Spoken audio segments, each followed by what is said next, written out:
Híjole, y ahora sí que tenemos un programa, abróchense los cinturones. Gibran Ramírez. Gibran, de veras que me da muchísimo gusto que hayas venido a platicar con nosotros. El gusto es mío, Tere.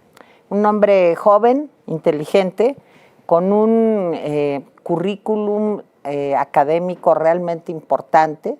Creo que en México el proceso de construcción de los rasgos más autoritarios empezó con Felipe Calderón, que todos esos rasgos se han fortalecido en el sexenio actual con López Obrador. Yo espero que la reforma electoral no avance, y en ese sentido guardo cierta fe en Ricardo Monreal y en algunos de los senadores de Morena. Sí creo es que de 2000 a 2006 vimos a un López Obrador en que sus defectos estaban atemperados por sus virtudes. Oye, ¿y el presidente se da cuenta, sabe de todas estas irregularidades de las que estás platicándonos, Gibran, o no sabe? Yo creo que le gusta no saber. Ándale, eso me encantó.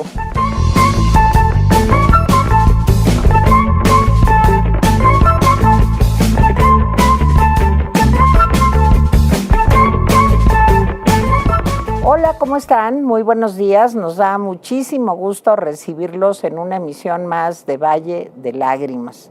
Híjole, y ahora sí que tenemos un programa, abróchense los cinturones. Fíjense que hace muchos años había un programa en la tele que se llamaba 24 horas, que hacía Jacobo Zabludovsky. Les estoy hablando de la prehistoria, como de la época de los dinosaurios.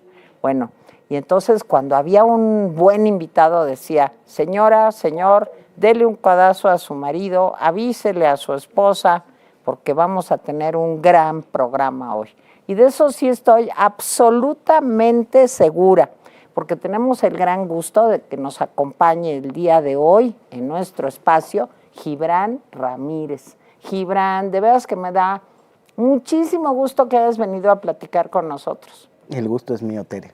Un hombre joven, inteligente, con un currículum académico realmente importante. Estudió ciencia política en la UNAM, tiene una maestría en el Colegio de México y tiene un doctorado también en ciencia política en la Universidad Nacional Autónoma de México. Es comentarista de distintos espacios, en la radio, en la tele, en redes sociales, y además ustedes lo pueden leer cada semana también en el periódico Milenio. ¿Sí? Así es, cada lunes en Milenio. ¿Hice bien la tarea? Lo dijiste todo bien. Eso, si no, pues ahí me das un pellizco de vez en cuando.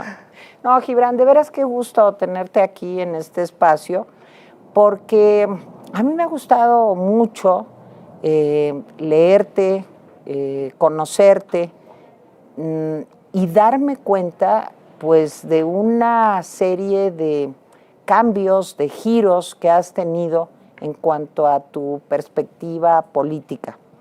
Ahí te va. Fíjate que Petro, el presidente de Colombia, que tú seguramente has seguido, un hombre de izquierda que finalmente llega a la presidencia colombiana, ayer hizo una declaración que me dije, tengo que abrir la plática con Gibran con esto. Dice Petro, entre más nos alejemos de una democracia liberal, más cerca estamos de un régimen autoritario. A ver, Gibran, esto, ¿cómo lo lees? ¿Cómo lo ves? Desde el punto de vista académico y también desde el punto de vista político, porque eres un político también. Cuéntame. Pues yo creo que Petro tiene razón y que el momento del mundo es muy delicado en eso. Tenemos presidentes autoritarios en diversos países que también son muy populares. Digo, contrario a lo que dice el presidente López Obrador y su aparato de comunicación, no es ni de cerca de los presidentes más populares del mundo. Tiene una popularidad sobrevaluada, pero sí tenemos algunos de los más populares del mundo cerca y son presidentes autoritarios. Bukele es el ejemplo más claro, ¿no? No con una retórica de izquierda como la que legitimó en su momento a López Obrador, pero ha ido avanzando con un discurso de mano dura, Un discurso que yo creo que le agradaría mucho también a la derecha mexicana, de combatir a las maras y encerrarlos, dejarlos sin comer, algo que se ha demostrado fallido en los estudios de política pública, ¿no? Hay países como Colombia que lo han hecho un poco mejor en algunas regiones, en ese trato con pandillas y con crimen organizado. Pero sí es cierto que por lo menos desde 2008, las condiciones de crisis económica y después la crisis del COVID, que yo creo que es el cierre de este gran ciclo de crisis en el mundo, provocaron un incremento de la desigualdad muy importante, un desencanto con la democracia en los países donde se había alcanzado y del pluralismo en general. Y esto fue madurando hasta que las inercias han llevado a que las instituciones más autoritarias y verticales tomen cada vez mayor protagonismo. Yo creo que Petro tiene razón, yo creo que es un riesgo. Creo que en México el proceso de construcción de los rasgos más autoritarios empezó con Felipe Calderón, que todos esos rasgos se han fortalecido en el sexenio actual con López Obrador. El López Obradorismo en ese sentido es una continuidad del calderonismo y que mucho de lo que avanzamos en materia de pluralismo perdió legitimidad por el actuar de los políticos, de los partidos y de los medios de comunicación. También se vació la democracia de su contenido social y sin ese contenido social no tiene legitimidad. Entonces, desde el calderonismo para acá, crecientemente, las encuestas internacionales muestran que la gente en México estaría de acuerdo con un gobierno autoritario siempre que le resuelva las necesidades materiales. Yo creo que en la Presidencia de la República están al tanto de eso y por eso se han dado permiso de atentar contra el pluralismo que en buena medida trajo la izquierda. Una de las iniciativas de reforma que pretendía un Consejo Nacional Electoral fuera del gobierno y de los partidos fue del Partido Comunista en 1954. Leí tu artículo en Milenio. Hace una semana les quiero decir que Gibran hizo un recuento muy interesante de cómo se fue trabajando incansablemente.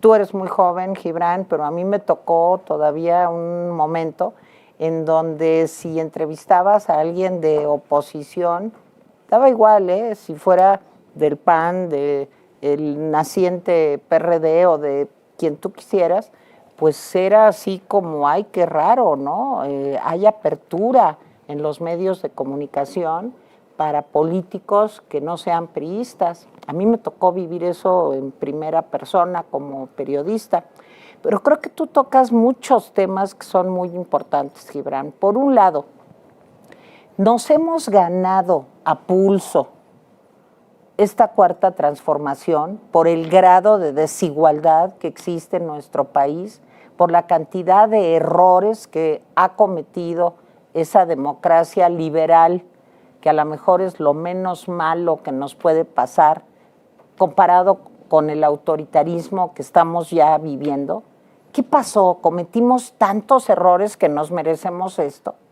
Yo espero que no se consolide un régimen autoritario, es decir, yo espero que la reforma electoral no avance y en ese sentido guardo cierta fe en Ricardo Monreal y en algunos de los senadores de Morena que en corto me han dicho que están en desacuerdo, ¿no? Los senadores. Monreal no, es pura confianza que tengo en su criterio. Pero desde luego que sí se ha endurecido pues, el poder de los militares, los despliegues territoriales. Sí, los rasgos autoritarios que el presidente López Obrador tenía han tendido a endurecerse. De todas maneras, no creo que sea algo merecido para la ciudadanía del país. No, pero ¿qué tal para la clase política? Pero para la élite política yo digo que están probando lo mismo que han dado y desgraciadamente nos enfrascamos en esa dinámica de venganzas. Por ejemplo, en la marcha que acaba de ocurrir en defensa de la autonomía del INE, Martí Batres Híjole, no. Sale con que hay 10 a 12 mil asistentes. Sí, pobrecito. Es que no saben contar. Claro, es un descaro. Y es una tomadura de pelo, pero también es una venganza. Porque cuando nosotros marchamos, más de 1 millón de personas en la Marcha del Silencio, el gobierno federal dijo que no habíamos sido 1 millón, que habíamos sido, si acaso, 100,000, ¿no? Y emprendieron una batalla mediática en ese sentido. Lo triste es que de ambos lados entonces se desprecie la verdad y que quienes llegaron prometiendo un cambio en un movimiento en el que participé se desentiendan de esas banderas para enfrascarse en la venganza. Yo estoy seguro de que si no se hubiera metido el sector privado y el presidente de la República en el año 2006, como se metieron, y la cúpula intelectual que ahora integra algunos de los órganos como el INE, este país sería otro, ya estaría en otra cosa. Ya el gobierno de López Obrador habría pasado, habría sido un gobierno más o menos bueno, tenía una impronta mucho más pluralista entonces. Híjole, pues, perdón, Gibran, pero a lo mejor no estoy de acuerdo contigo. Puede Mira, ser que no, nunca vamos a saber porque no sucedió. Te voy a decir por la vejez. O sea, mira, yo fui candidata al gobierno de la Ciudad de México con el partido de Gilberto Rincón Gallardo en el año 2000. Sí, yo andaba ahí con mi papá repartiendo volantes. Ok. Sí. Y te voy a decir una cosa, pues sí has de haber sido chiquitito, pero no me lo recuerdes, por favor. Yo también era una niña, no sabía ni qué hacía. Bueno, pero déjame decirte que desde ese momento, pues vi el rostro autoritario de López Obrador, un rostro misógino, porque yo era la única mujer candidata. No es que te quiera yo echar aquí un rollo de mi vida, por favor, que es bastante aburrida. Platícame, que prefiero pero, las conversaciones que las entrevistas. Pues te quiero decir que yo sí vi esa misoginia, ese desprecio, el considerar que las mujeres pues no somos iguales a los hombres, sino que tenemos que estar de algún modo sometidas pues a la dirección y a la fuerza pues de los machos tóxicos. Y a mí me dio mucho miedo ver de cerquita, porque te quiero decir que me aventé, no sé, 8, 10 debates a lo largo de la campaña y lo vi muy de cerca. ¿Y qué gestos tuvo contigo?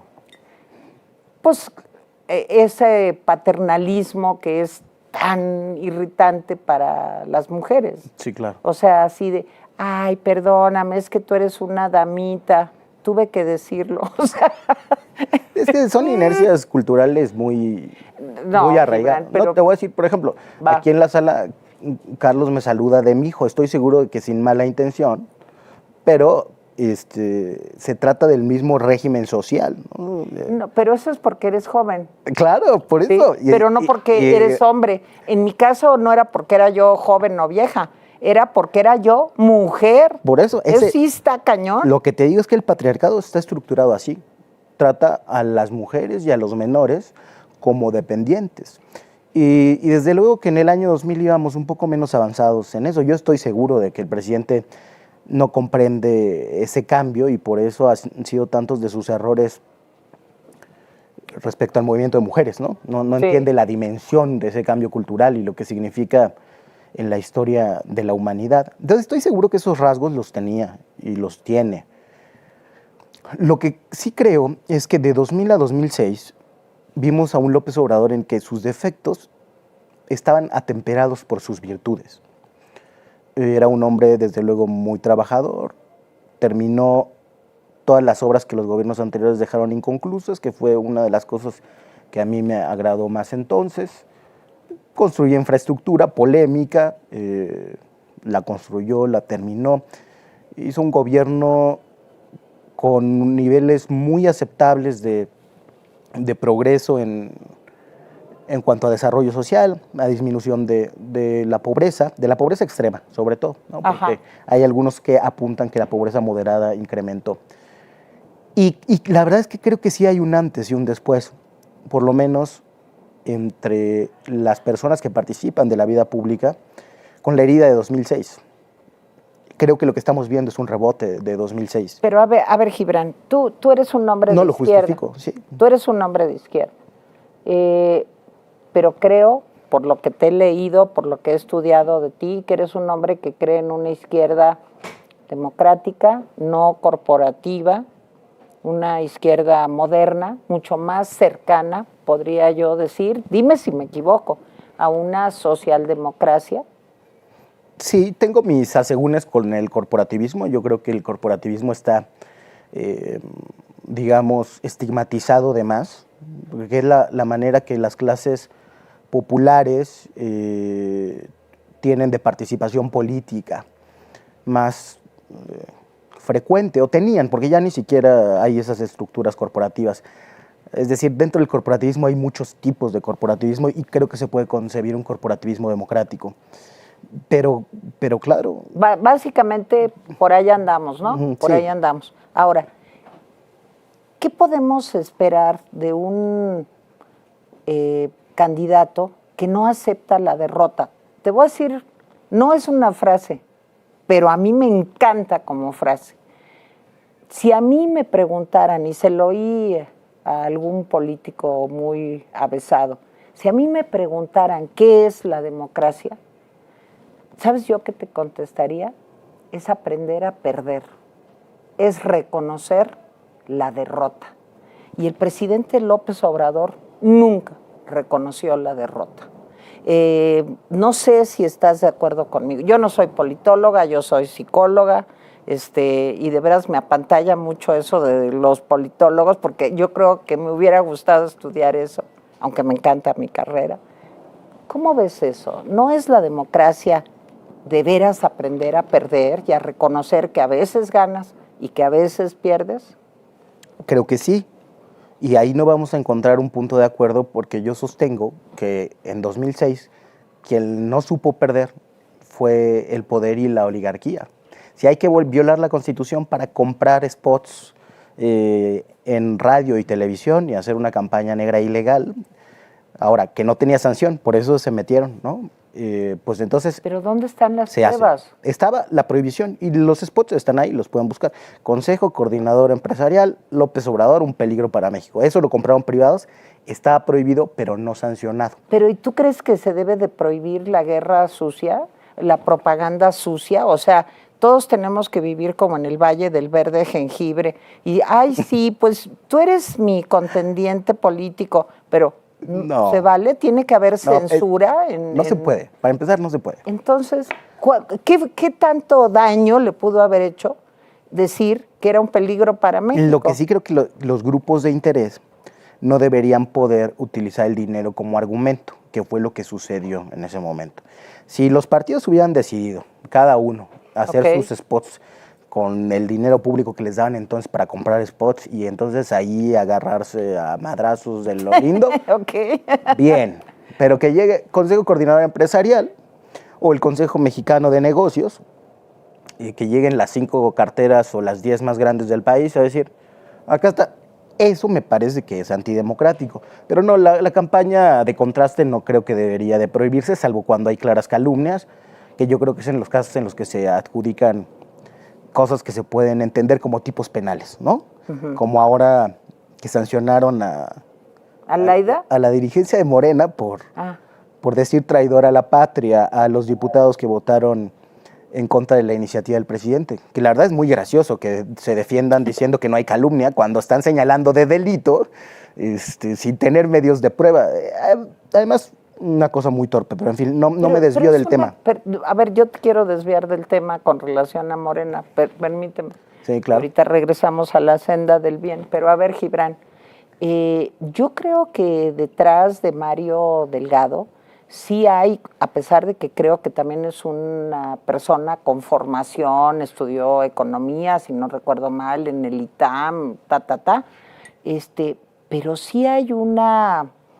digamos, voluntad un poco anárquica, ¿no? O sea, él hace solo lo que él quiere y no obedece la ley.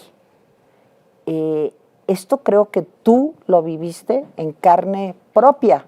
Ahora, ¿cómo una persona así puede dirigir el partido en el poder. Es una persona que no acata la ley, que no cumple la ley.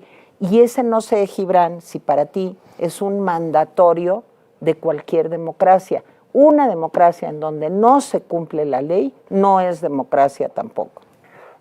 Sí, digo, el problema es que en este país yo te diría que ningún partido cumple la ley. O sea, si aplicáramos la ley electoral, probablemente todos los partidos se quedarían sin registro. Sobre todo por el financiamiento ilícito, que viene de la economía legal y de la ilegal. Cabeceaban en un programa que tuve con Carlos Loret, que decía yo que había dinero del crimen organizado. Sí, dije que de la economía legal e ilegal, pero lo hay en todos los partidos. Lo hay en todos los partidos y hay un aparato de simulación para entregar a la fiscalización. El problema es que esta complicidad se da también en el INE. ¿Por qué la unidad de fiscalización no avanza contra Morena por el financiamiento de Tamaulipas? ¿Por qué no pasó? ¿Por qué no entregaron pruebas? Pero pues yo creo que porque los de panistas y los priistas tampoco quieren que avancen contra las suyas en los diferentes estados. Entonces, Mario Delgado es un producto de ese sistema y un representante inmejorable. Un simulador absoluto, y un gestor de contratos y de dinero para campañas. Pero, no es un dirigente Gibran, político. ¿Qué le pasó? Porque fíjate que cuando yo lo conocí, pues digo... Pues sí, yo lo criticaba mucho, en fin, porque sí, salía con Claudia X González. Sí, yo pues me parecía pues, como un político, pues, como todos los seres humanos, con cosas maravillosas y cosas terribles. Pero como que se fue degradando la cosa, ¿no? O sea, ¿pero qué fue lo que pasó? ¿Qué le pasó a Morena? ¿Qué le pasó al presidente? Yo nunca creí en él, pero sé que hay personas inteligentes, capaces, con preparación, como tú, pues que pensaron que realmente era una opción. ¿Qué fue lo que pasó? ¿En dónde perdió el sentido la 4T y el presidente? Y gente como Mario Delgado. Yo creo que se engolosinaron con el dinero y con el poder. Y también con el prestigio, porque ser opositor te da mucho prestigio y ese prestigio acumulado lo siguen utilizando como si siguieran siendo oposición. Incluso denostando a las marchas por decir que partidos van involucrados. Pues ahora ellos organizan los zócalos desde el gobierno, pues sí, o sea, ¿qué esperaban, no? Y creo que además le agarraron la medida a López Obrador. Quizá cuando era jefe de gobierno no le habían tomado tanto la medida, pero ahora sí saben que hay que mostrar obediencia absoluta, salamería, Ándale. Y con eso basta para ser aceptado y perdonado. Y entonces, los corruptos de hoy, sea corrupción política o corrupción económica, lo que pasó, en una palabra, lo que pasó con ellos es que se corrompieron, política, moralmente o económicamente. Y los corruptos de hoy saben que si ponen la mano así y dicen, no mentir, no robar, no traicionar, 4T, y ya están libres de pecado. Es como que la penitencia, en lugar de Padres Nuestros, recitan lemas del obradorismo. Y el presidente, por no atacar su propia historia personal y no consecuentar la narrativa opositora de que hay corrupción, no acepta la corrupción. Y eso se convierte en un enorme incentivo para la corrupción.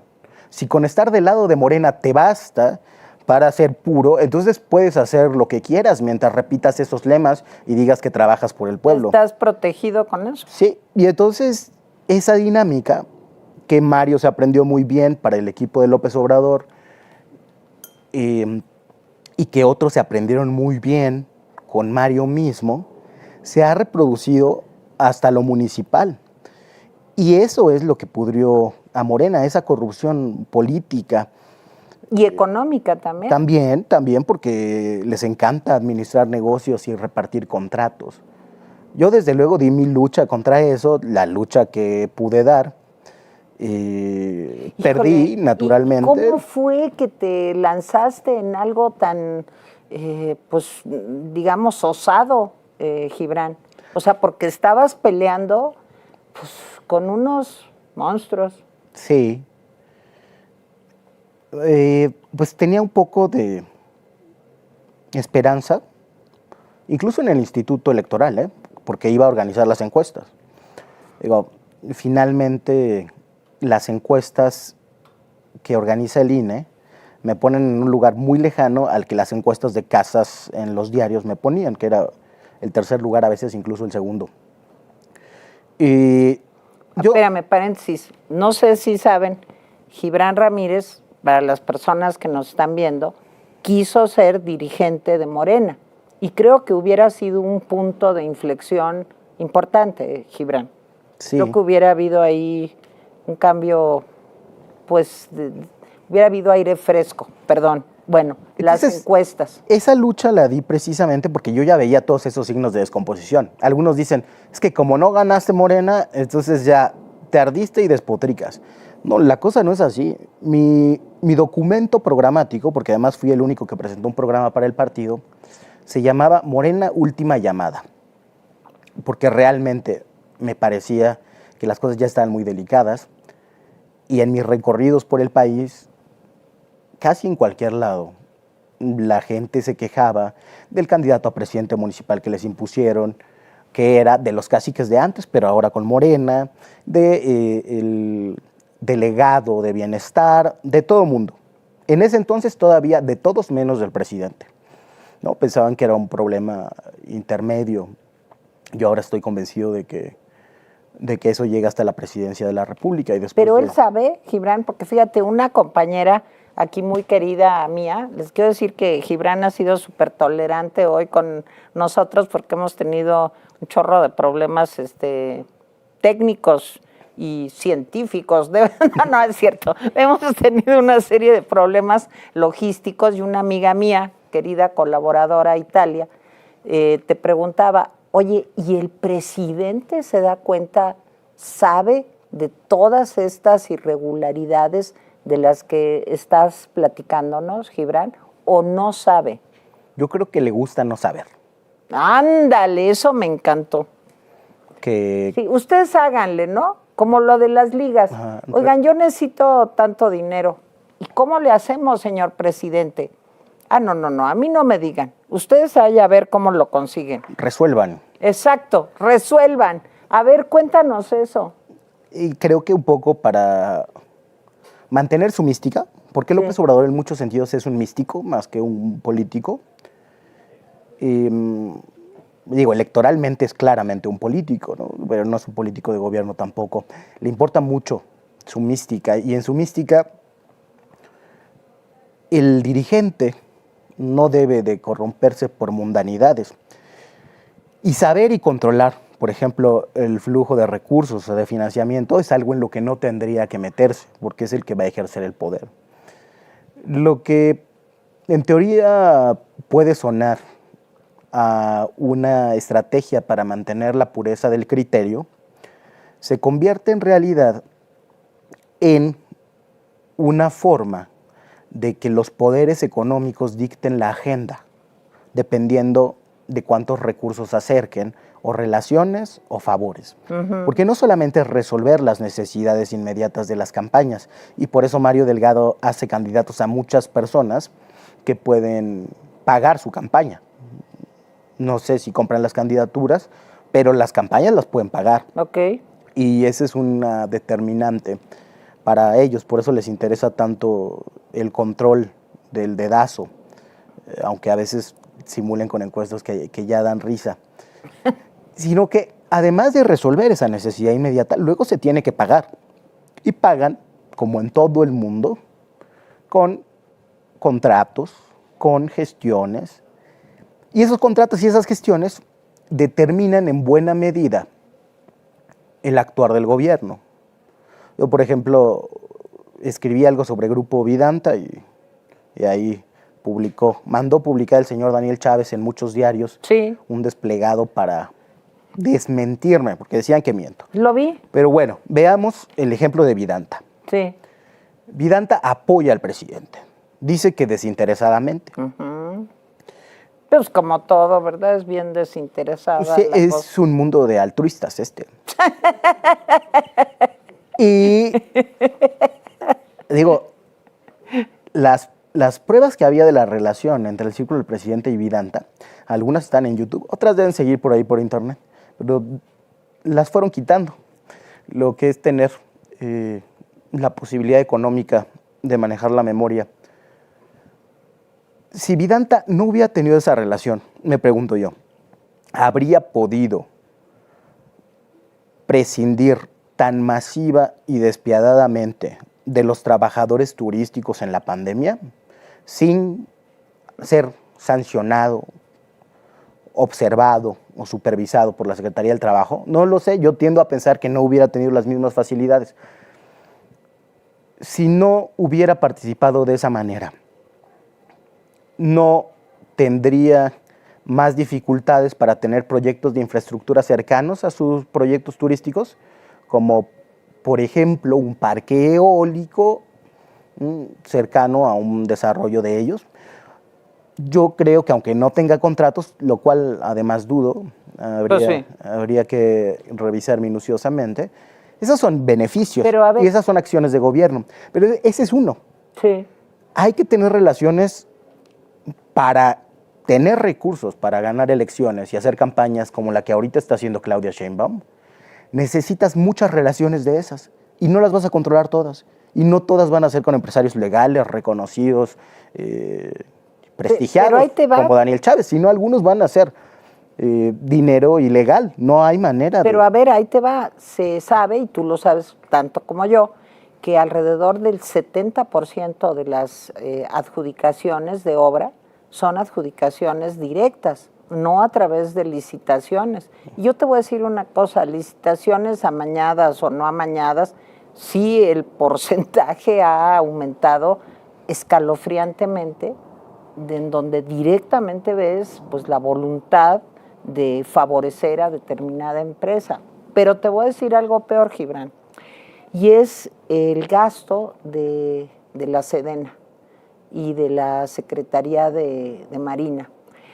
Yo creo que no hay mayor opacidad que esa. O sea, fíjate que me gustaría muchísimo conocer tu opinión cuando se dice que el Tren Maya es una obra de seguridad nacional.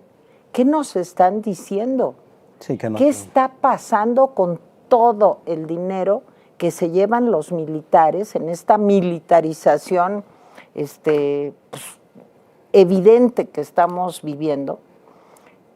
Y que el presidente parece ser que quisiera seguir y seguir. Digo, hace unos cuantos días, lo viste seguramente también, dijo, no, pero además van a administrar 6 hoteles nuevos, aparte de los otros. Y aparte ahí está la línea mexicana de aviación, o ve tú a saber cómo demonios le van a poner, y las aduanas, y, en fin, ¿a dónde nos lleva esto, Gibran? Esto sí es muy preocupante, al menos para mí. Es lo más preocupante de lo que está pasando. Sí, desde luego que se manejan en total opacidad y el público en buena medida mira hacia donde el presidente quiere. Casi todo el mundo.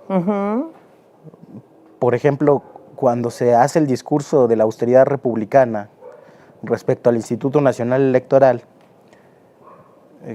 cabría contestar al oficialismo que miren el presupuesto de la Sedena y que miren los informes filtrados de la misma Sedena que hablan de todos los privilegios en el ejército, que ahí sí se viven duramente. Se han generado 2 estamentos militares, por lo menos. A los amigos, obras, contratos, construcción. Y a la tropa y a los generales que no sean amigos, pues no sé, váyanse a Zacatecas o a Michoacán o a alguno de los lugares donde el ejército ha incrementado su despliegue territorial. Infructuosamente, sin beneficios para la sociedad. Sí, Desde luego yo creo que ha traído beneficios para algunos segmentos de la sociedad, pero para otros no. De hecho, ha sido el ejército parte actuante del régimen de la violencia. En Zacatecas, los últimos 15 años, sin interrupción, ha ido incrementando su presencia el ejército. Pero también ha ido incrementando los hechos de desaparición de personas en los que participa. Hubo uno muy famoso, donde un coronel, junto con la participación de otros 33 soldados, desaparecieron y asesinaron a 7 personas. Lo litigaron después en medios, ¿no? Diciendo que sí, pero eran del crimen organizado. Sí, pero los ejércitos no deberían desaparecer gente, deberían llevarlos a un proceso y en todo caso tendrían que estar en la cárcel. Bueno, finalmente solamente se condenó a los 4 oficiales que participaron. Pero en efecto no ha generado la pacificación de Zacatecas, sino la consolidación del régimen de la violencia del que participan muchos actores mexicanos, internacionales, estatales y de la economía ilegal. Entonces no ha ayudado, pero se ha convertido en un grupo de presión y poder muy importante, el más importante. Claro, pero... Ahora, esto es continuidad del peñismo.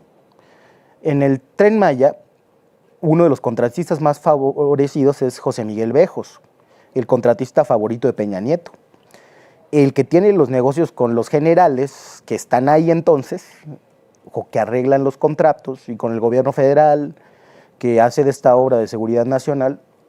Es el mismo entramado económico que con el peñismo, nada más que ahora no tenemos ojos para ver lo que está sucediendo ahí. Durante el peñismo hubo varios trabajos que develaron los entretelones de algunos de los contratos más grandes, incluyendo trenes. Ahora no sabemos bien qué pasa, salvo por la información de Sedena que se filtró, donde dicen que va a ser muy difícil acabar el Tren Maya. Casi dicen que no es posible por las características del terreno. Entonces, ¿quién sabe qué estén haciendo? ¿Cómo estén cambiando el trazo? Todo sin manifestación de impacto ambiental o sin nuevas manifestaciones de impacto social. ¿Cómo están gestionando las expropiaciones? Eso sí se ha sabido un poco más. Pero la verdad es que lo que ha crecido en gasto, en privilegio, en poder, el ejército es muy preocupante. Pero a ver, Gibran, mientras se debilitan las instituciones civiles. Es que fíjate que antes, en mi época, se hablaba de golpe de Estado. Es que va a haber un golpe de Estado, es que cuidado porque puede haber un golpe de Estado. Los golpes de Estado ya no existen. Ahora los militares, y te puedo poner un chorro de ejemplos, de países latinoamericanos y de países europeos, en fin. Ahora lo que haces es invitas a los militares, los sientas a tu mesa democrática, ¿sí? Porque llegan los gobernantes democráticamente. Bukele, hablábamos hace un ratito de Bukele, y bueno, pues sí, si el cuate presidente Bukele dice, pues sí, los voy a matar a todos, y el que robe, le meto un disparo en una pata y la gente dice, bravo, y pena de muerte, sí, que haya pena de muerte. O sea, esta pues ultraderecha, digamos, que no respeta los derechos humanos, pero que se vuelve muy poderosa porque desde la democracia hace estos cambios autoritarios sentando a la mesa a los militares. ¿Qué está pasando en Venezuela?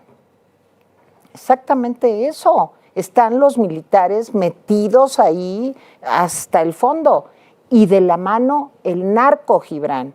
Entonces, ¿cómo deshacemos esa trinca infernal?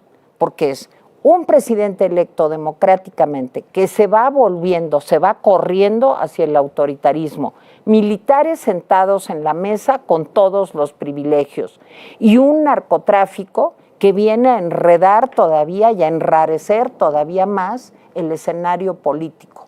¿Cómo podemos salir de eso, Gibran? Yo diría que tienes razón en tu diagnóstico, pero lo situaría mucho más atrás.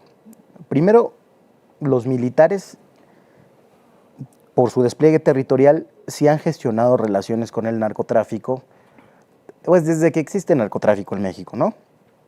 pero bueno, ha habido procesos judiciales, incluso algo se ha sabido de cómo participaban de eso, y nunca hubo una reforma a las Fuerzas Armadas significativa en la transición a la democracia.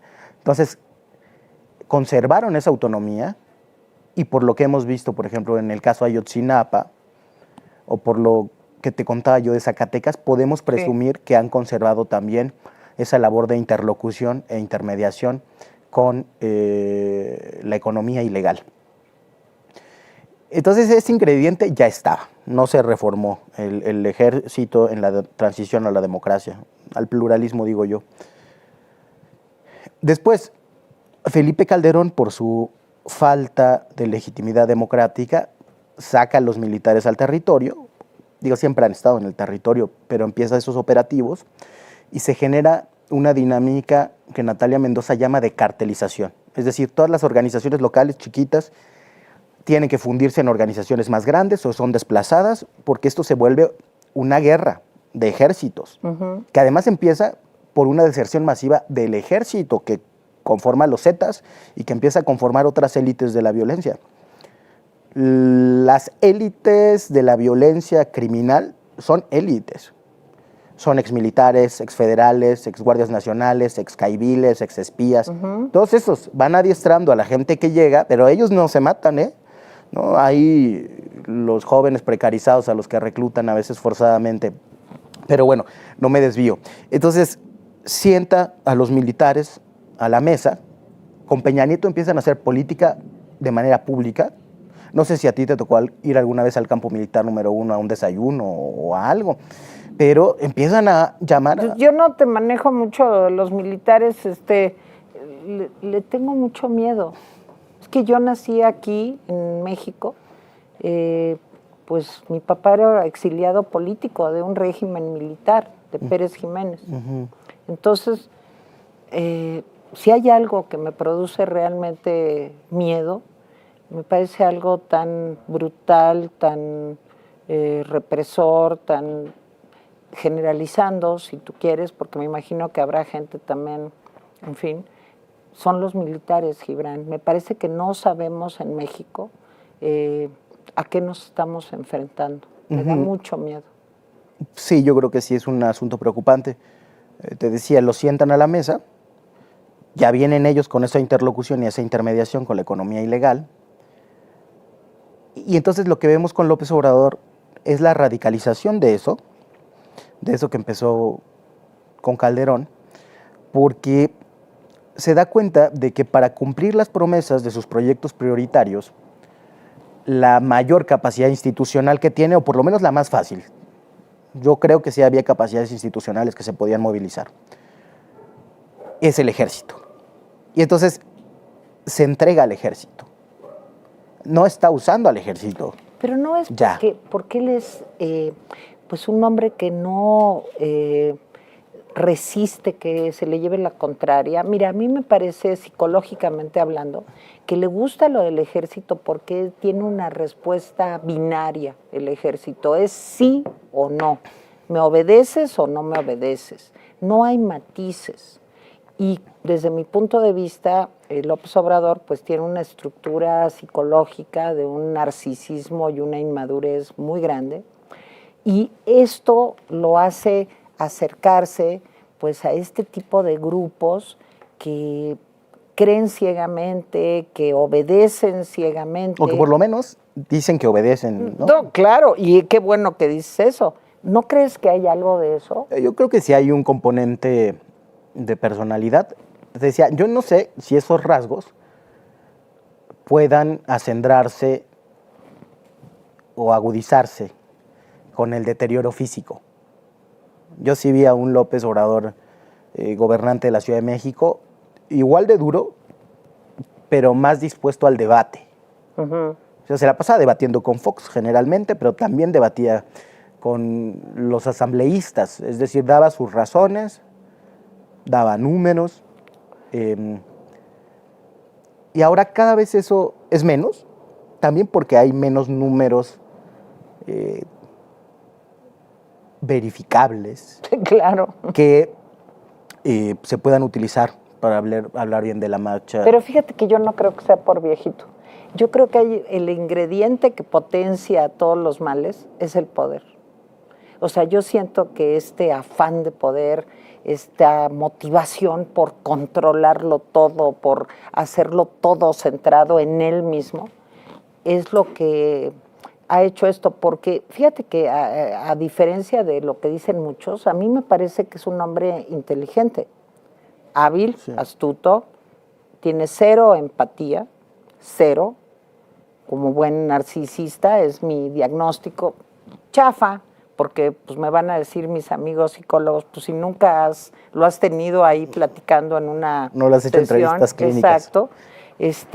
Pero sí te quiero decir, Gibran, que a mí me parece un hombre inteligente. Lo que me parece es que se ha ido volviendo cada vez más autoritario por su cercanía y acumulación de poder. ¿Cómo la ves? Sí, él solía decir que a los hombres inteligentes el poder los atonta, ¿no? Y que a los tontos los vuelve locos. Entonces, claro que el poder presenta una serie de condiciones que naturalmente deterioran el criterio. Sobre todo si te llenas de salameros alrededor, que te dicen que tú pues sí estás haciendo la ¿no? cuarta transformación y quién sabe qué. Sí tiene muchos lambiscones. Yo creo que los puestos políticos más importantes del país, los que deciden más cosas de política, no sé si has visto las declaraciones de Adán Augusto López. Bueno, pero ¿cómo perderme eso? López Obrador es el camino y el destino. Y vivimos en la hora de Dios. No, los tiempos del Señor.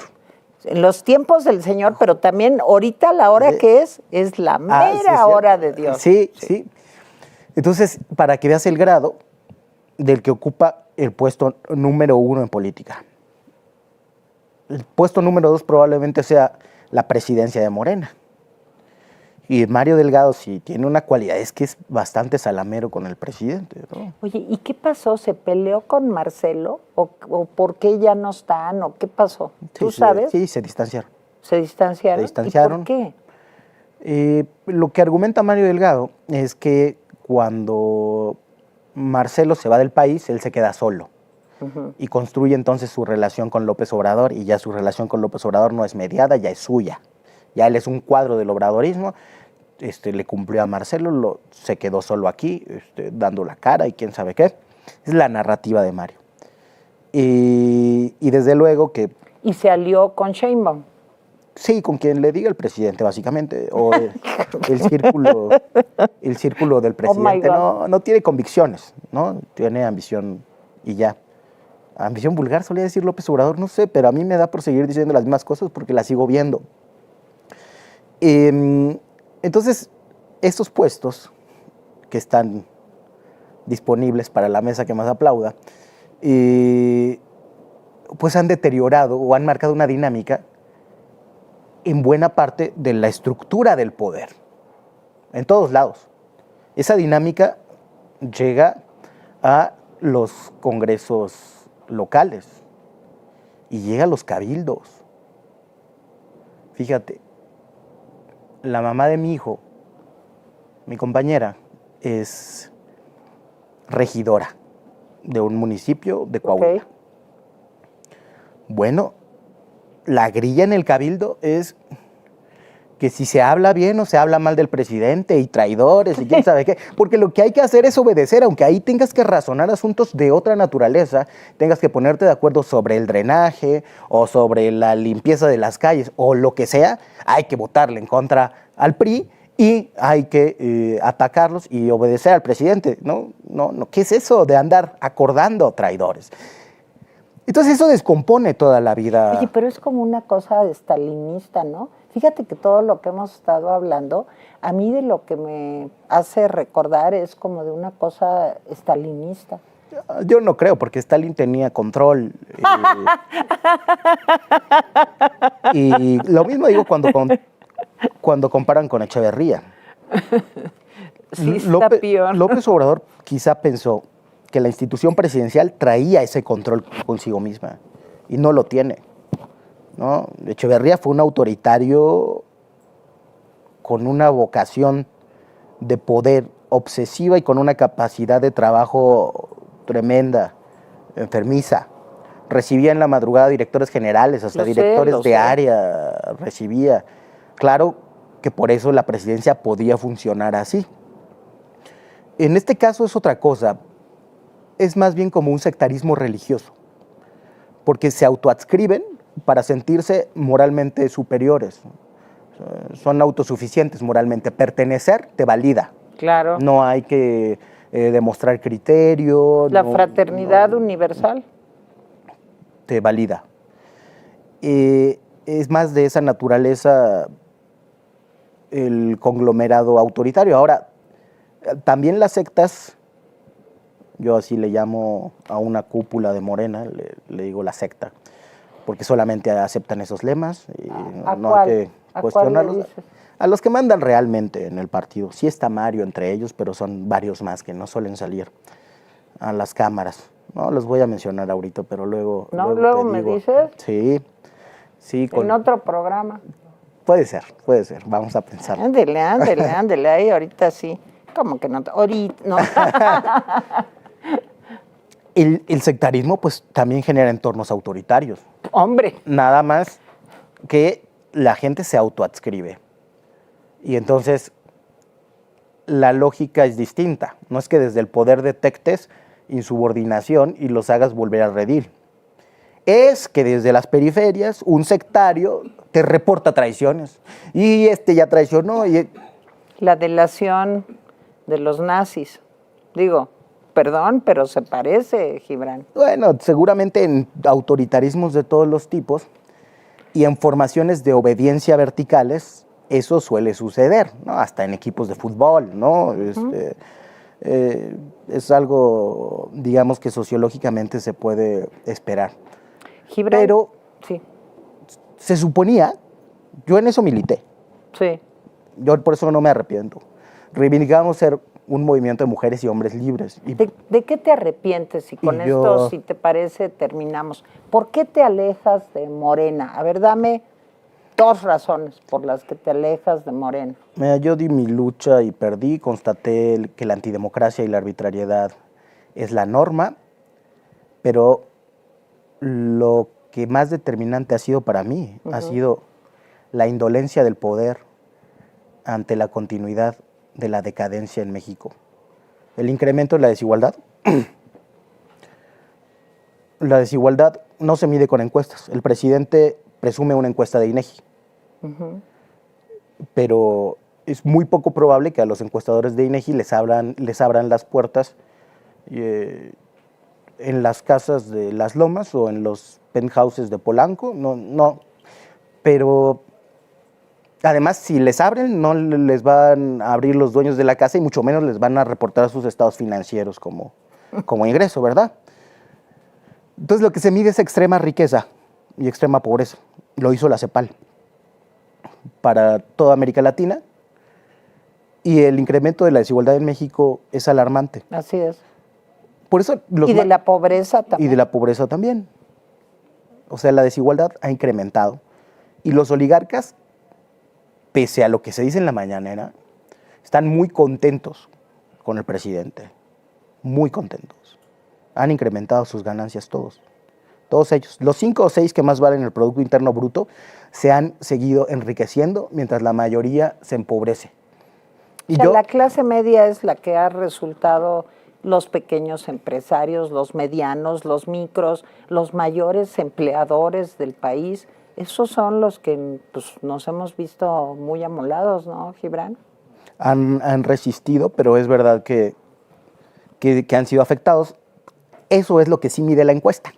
Cuando dice Andrés Manuel que se redujo desigualdad, en realidad se redujo desigualdad entre las clases medias altas con los menos favorecidos por el ingreso. O sea, la desigualdad se redujo abajo porque mucha gente se empobreció, clases medias. Claro, pasaron a ser proletariado. Pobres. Y entonces, en esa encuesta, por eso se ve así. Pero los ricos de verdad, lo que antes decía Andrés Manuel, la mafia del poder, están contentos. Y yo no puedo cambiar mis valores de un día para otro, ni dejar de ser de izquierda, ni dejar de luchar contra la desigualdad, nomás porque me dicen que ya todo va bien. La violencia ha empeorado. Con trampas nos dicen que se mantiene. Claro, pero Peña lo dejó en máximos históricos. Y con mucha indolencia, en el discurso oficial no existen los desaparecidos. Y el ritmo de las desapariciones en estos años prácticamente se ha duplicado. Claro. Esto solo habla de que el régimen de la violencia se ha profundizado. Entonces, si se incrementa la pobreza, si incrementa la extrema riqueza, incrementa la desigualdad, incrementa la violencia, si todas esas cosas que tenían que atenderse urgentemente no se atienden, si los programas sociales se gestionan mal, igual según las cifras de INEGI. Y si hay corrupción y opacidad, ¿no? Si la corrupción sigue igual o peor, ¿no? Porque la opacidad, digo, la transparencia no garantiza que la corrupción disminuya, pero probablemente la opacidad sí garantiza que haya incentivos para incrementarla. Si el país además se militariza de terrible manera y las cosas que luego dice el presidente en las conferencias matutinas, podemos verla ahora en Guacamaya, se las dice antes el ejército en un informe. Y no pasa nada. Eso no tiene nada que ver con el proyecto del que hablamos y por el que luchamos desde que yo estoy en ese proyecto en 2004. Entonces, no puedo cambiar mi criterio. Está bien si lo quieren cambiar millones de mexicanos que siguen al presidente López Obrador solo porque sienten muy feo alejarse de él y criticarlo. Pero el presidente se va a ir y el país que nos va a quedar nos va a dar una tremenda cruda cuando se quite esta borrachera de la polarización. Porque la viabilidad del país va a estar en duda. En 2050 ya seremos un país de adultos mayores. La estructura de la economía sigue siendo 60% informal. La generación que va a cargar fiscalmente con ese envejecimiento son los niños de hoy. Los niños de hoy presentan millones de abusos sexuales cada año, pues el número más alto de la OCDE. Presentan 3 años de rezago escolar por causa de la pandemia. Algunos están en cuarto, no saben leer, no saben escribir. Van a tener que superar esos problemas en el tiempo que les quede de escolaridad. No van a tener oportunidades laborales más que precarias. Han sido víctimas de orfandad por COVID, por violencia, por desaparición. Otros tienen trauma de desplazamiento forzado. Fuera de las grandes capitales de México, eso se ve en los números, en la estadística, en los estudios sociales, es patente. Ese futuro es el que deberíamos estar discutiendo. Así es. A mí, la verdad, que las grillas de mis compañeros de Morena, que son por la próxima elección, me tienen bastante sin cuidado. Dicen que soy crítico porque quiero ser candidato de la oposición. No me interesa a mí ser candidato a nada. Cuando sienta que debo de dar otra batalla, seguramente que la daré. Pero esas cosas se tienen que decir, porque ese país que va a quedar después de que López Obrador se vaya y estén algunas estampitas y muchos sigan reivindicando su identidad obradorista y la oposición siga con la narrativa de que el apocalipsis de este país empezó en 2018, cuando en realidad viene de tiempo atrás, esos problemas se tienen que atender en la agenda pública o en algún lado. Ese México que vamos a tener para 2050 y en el que nadie parece estar pensando. Esa ausencia, la falta de empatía con ese dolor de esas personas víctimas de la violencia o de la pobreza o de la desafiliación social, esa indolencia del gobierno es lo que me hace alejarme del gobierno y ser un opositor desde la izquierda, es eso. Mi querido Gibran, pues se nos acabó el tiempo. De veras me encantó platicar contigo. Te agradezco muchísimo que hayas aceptado. Y ya sé que no quieres volver, pero vas a volver. Ahí voy a estar persiguiéndote. El agradecido soy yo. Muchas gracias por esta conversación. Al contrario, Gibran, una conversación muy inteligente y te reconozco mucho digamos, tus principios, el que no cedas, el que no te dobles y que estés haciendo lo que yo creo que es lo correcto. Muchas gracias, Gibran. Gracias, Tere. Gracias a ustedes por habernos acompañado en una emisión más de Valle de Lágrimas. Gracias a Gibran Ramírez y nos vemos la otra semana. Bye.